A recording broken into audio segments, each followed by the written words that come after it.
Hola a todos y a todas. Os quiero dar la bienvenida a esta actividad virtual en la cual vamos a trabajar la metacognición y las habilidades de pensamiento. ¿Qué es la metacognición? En definitiva, cómo funciona nuestra mente. A los seres humanos nos gusta entender el mundo. Para ello, lo que hacemos es teorizar, lanzar hipótesis, cuestionarnos cosas. Pero en definitiva también nos interesa conocer cómo funciona nuestra mente, la nuestra y la de los demás. De esa necesidad de ver el funcionamiento de la mente nace la metacognición. El modelo pedagógico se va a centrar en una pedagogía centrada en el alumno, es decir, donde nuestros alumnos y alumnas van a ser los protagonistas de su propio aprendizaje. Por ello es necesario ahondar y trabajar profundamente la competencia de aprender a aprender. Para trabajar la competencia de aprender a aprender es necesario enseñar a nuestros alumnos y alumnas a aprender a pensar, es decir, trabajar la reflexión, el autoconocimiento, la autoconciencia, conocernos como personas, para lo cual será fundamental fomentar las habilidades metacognitivas. Dentro de la metacognición, dentro del concepto de metacognición, encontramos diferentes definiciones en función de los autores que utilicemos como referencia. Podemos hablar de metacognición como el propio conocimiento y control cognitivo. Podemos hablar de metacognición como pensar sobre cómo pensamos, la cognición sobre la cognición, el conocimiento que las personas tienen o constituyen respecto a su propio pensamiento, o incluso podemos hablar de metacognición como el conjunto de representaciones de la realidad almacenadas en la memoria, adquiridas, manipulables y útiles para diferentes fines. Cuando hablamos de metacognición, tenemos que diferenciar dos dimensiones. Por una parte, la que recoge nuestros conocimientos y teorías sobre el mundo, y por otra parte, la que regula nuestra propia conducta. Cuando hablamos de nuestros conocimientos e ideas y teorías sobre el mundo, estamos hablando de la dimensión de la metacognición sobre el conocimiento metacognitivo. Es decir, reflexionamos en este ámbito sobre las personas, las tareas y las estrategias. Cómo piensan las personas, qué capacidades y limitaciones tienen, qué semejanzas y diferencias, qué tipos de tareas vamos a enfrentar, qué objetivos, qué grado de novedad presentan, qué naturaleza de información nos van a otorgar o incluso qué tipo de estrategias debemos resolver, en qué puntos poner el foco, qué acciones llevar a cabo, cuáles no llevar a cabo o cómo resolver los diferentes conflictos. Cuando hablamos de la otra dimensión de la metacognición, es decir, la autorregulación metacognitiva, ponemos el foco en dos conceptos, en la regulación y en el control, es decir, en fijar objetivos, ordenar prioridades, seleccionar qué tareas realizar y cuáles no realizar, y por otra parte, en poner los medios, planificar, modificar y regular nuestra conducta para llevar a cabo de un modo adecuado nuestras acciones. Cuando aunamos metacognición y competencia de aprender a aprender, llegamos a un punto llamado el metaaprendizaje. Podemos decir o definir el metaaprendizaje como la capacidad de evaluar su propio proceso de aprendizaje con el propósito de hacerlo más consciente y más eficiente. También podemos definirlo como la capacidad de autoevaluar los procesos mentales mientras que se están asimilando nuevos conocimientos y seleccionar las estrategias cognitivas más adecuadas para un aprendizaje eficiente.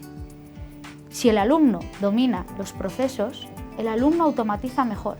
Por ello, es necesario trabajar habilidades metacognitivas junto a la competencia de aprender a aprender, para lograr verdaderos metaaprendizajes.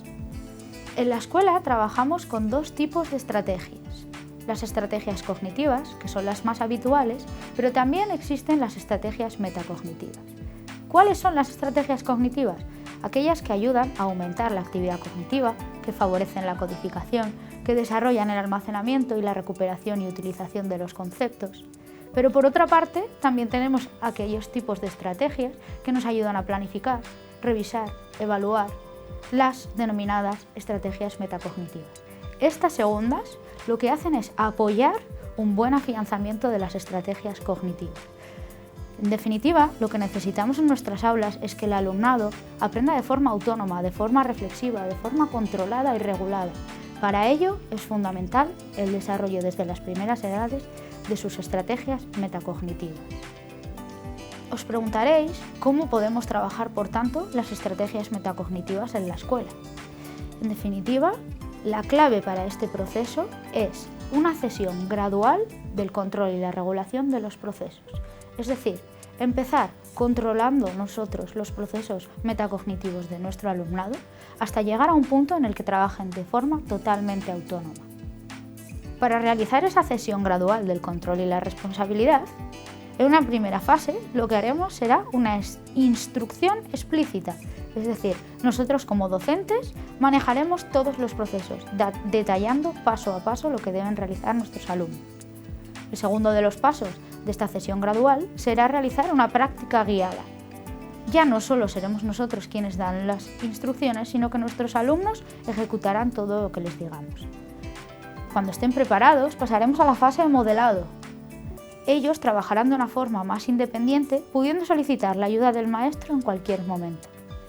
Es importante, antes de una práctica totalmente independiente, que pongamos en práctica también tareas cooperativas, es decir, procesos en los cuales entre ellos mismos se ayuden a realizar esas actividades de tipo metacognitivo, para llegar, como he dicho anteriormente, finalmente a una práctica totalmente independiente, en la cual cada uno de los alumnos y alumnas es capaz de regular sus propios procesos. Debemos cumplir principalmente 3 premisas para trabajar la metacognición en nuestras aulas. La primera de ellas es posibilitar un aprendizaje autónomo. Solo de esta forma estaremos preparando a nuestros alumnos y alumnas para aprender a lo largo de toda su vida. La segunda de las premisas es que nuestro alumnado sea consciente de los procesos que está llevando a cabo en cada momento, es decir, que sea consciente de si está reflexionando, está memorizando, está sintetizando. Para ello necesitan en primera instancia nuestra ayuda. La tercera de las premisas que debemos cumplir para trabajar y desarrollar la metacognición es hacerlo a través de las materias y las áreas curriculares, que en definitiva es a lo cual están acostumbrados nuestros alumnos y alumnas. Con esta última premisa, ¿qué quiero decir? La metacognición no es algo que se trabaje independientemente de las áreas curriculares, es algo que debe estar integrado en todo el currículum. Hablemos ahora de algunas de las estrategias y actividades que podemos realizar en nuestras aulas para desarrollar la metacognición. Lo que debemos hacer con nuestros alumnos es enfocar actividades en torno a las tareas de resumir, generar interrogantes, clarificar ideas, extraer información de textos, organizar mapas mentales, hacer predicciones e hipótesis. Del mismo modo, es necesario que tengamos en cuenta diferentes recursos que podemos utilizar para trabajar la metacognición, como pueden ser los organizadores gráficos, las pautas para la reflexión o las rutinas de pensamiento. Hemos hablado de qué es la metacognición. Hemos mencionado que dentro de la metacognición una de las ramas importantes son las habilidades de pensamiento. Conozcamos, por tanto, qué son en concreto y cómo debemos trabajar las habilidades de pensamiento. Las habilidades de pensamiento son aquellas capacidades y disposiciones para realizar tareas. Son un elemento clave para el desarrollo del aprendizaje, la base de las habilidades superiores de pensamiento y sobre todo son algo que se adquiere a través del desarrollo, a través de la práctica y a través de la experiencia. Es importante saber que las habilidades de pensamiento es algo que se desarrolla en función del nivel de desarrollo de cada uno de los individuos, es decir, cada uno de nuestros alumnos y alumnas seguirá un curso y seguirá una velocidad determinada de desarrollo de sus habilidades básicas de pensamiento. Encontramos 3 grandes grupos principalmente. Por una parte las habilidades perceptivas, por otra parte las habilidades motrices y por otra parte las habilidades cognitivas. Dentro de las perceptivas encontramos la visión, la audición, dentro de las motrices los reflejos, el tono muscular y dentro de las cognitivas la observación, el análisis, que son las más avanzadas de estos 3 grandes grupos de habilidades básicas de pensamiento. Estos 3 grandes grupos de habilidades básicas de pensamiento lo que hacen es otorgar eficacia, es decir, capacitarnos para resolver y conseguir cualquier tipo de objetivo y sobre todo ser flexibles. Nos permiten adaptarnos a cualquier tipo de situación. Según Monereo, las 9 habilidades básicas de pensamiento son las siguientes: observación, comparación y análisis, ordenación, clasificación, representación de datos, retención o recuperación, interpretación deductiva e inductiva, transferencia y evaluación o autoevaluación. ¿Por qué debemos trabajar habilidades básicas de pensamiento en la escuela? Principalmente 3 razones. Lo primero, para crear pensadores efectivos, es decir, No necesitamos que nuestros alumnos simplemente mecanicen contenidos, sino que necesitamos que automaticen procesos, que sean capaces de tener estrategias, habilidades y capacidades para seguir aprendiendo. Para orientar al alumno hacia ello, lo que tenemos que trabajar es el razonamiento, la creatividad, la elaboración de respuestas de un modo eficaz.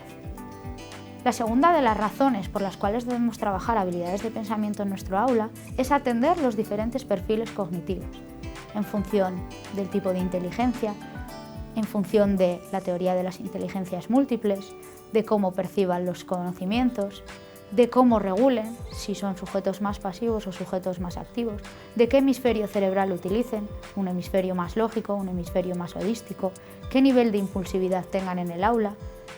En función de todo eso, nosotros debemos trabajar de una manera u otra. Por ello, es necesario trabajar las habilidades de pensamiento en el aula. La tercera razón por la cual debemos trabajar esto será asentar las bases de las habilidades superiores de pensamiento, es decir, asentar las bases del conocimiento, la comprensión, la aplicación, el análisis, la síntesis y la capacidad de evaluación. ¿Cómo debemos trabajar, por tanto, las habilidades básicas de pensamiento en la escuela? Principalmente utilizaremos 3 recursos, o bien actividades muy dirigidas a los procesos metacognitivos, o bien a través de las metodologías activas, como puede ser el aprendizaje basado en proyectos, el aprendizaje basado en problemas, aprendizaje cooperativo, teoría de las inteligencias múltiples, flipped learning, o la última de nuestras opciones es utilizar las denominadas rutinas de pensamiento. Estoy segura de que muchos de vosotros y vosotras os preguntaréis ¿qué es esto de las rutinas de pensamiento? Las rutinas de pensamiento son una serie de actividades, una serie de pautas que ayudan a nuestros alumnos y alumnas a ejecutar procesos metacognitivos, es decir, a reflexionar sobre cómo aprenden. ¿Cómo debemos trabajar las rutinas de pensamiento en el aula? Bueno, lo primero es que las trabajemos en diferentes momentos, antes, durante o después de cualquier actividad de tipo curricular. Es necesario que las diferentes rutinas de pensamiento las adaptemos a la edad de nuestro alumnado, es decir, las simplifiquemos o complejicemos en función de con qué edades estemos trabajando. Es súper importante que el maestro o la maestra dé un feedback cada vez que realicemos una rutina de pensamiento. Y como último consejo, si podemos apoyar la utilización de las rutinas de pensamiento con diferentes plantillas o con diferentes organizadores gráficos, nuestros alumnos y alumnas estarán más orientados en el proceso y será relativamente más sencillo realizar esa reflexión metacognitiva. Ahora que ya sabemos qué son y cómo funcionan las rutinas de pensamiento, vamos a conocer algunos ejemplos. 3-2-1 puente, compara y contrasta, la escalera de la metacognición, las partes o el todo, color, símbolo, imagen, veo, pienso, me pregunto, o problema y solución son algunos de los ejemplos que encontramos dentro de las diferentes rutinas de pensamiento. Si queréis profundizar sobre este tema, si queréis conocer más acerca de cómo funcionan las rutinas de pensamiento, os invito a consultar las propuestas didácticas sobre metacognición y habilidades básicas de pensamiento. Y con esto me despido. Muchas gracias y espero que os haya gustado esta actividad virtual.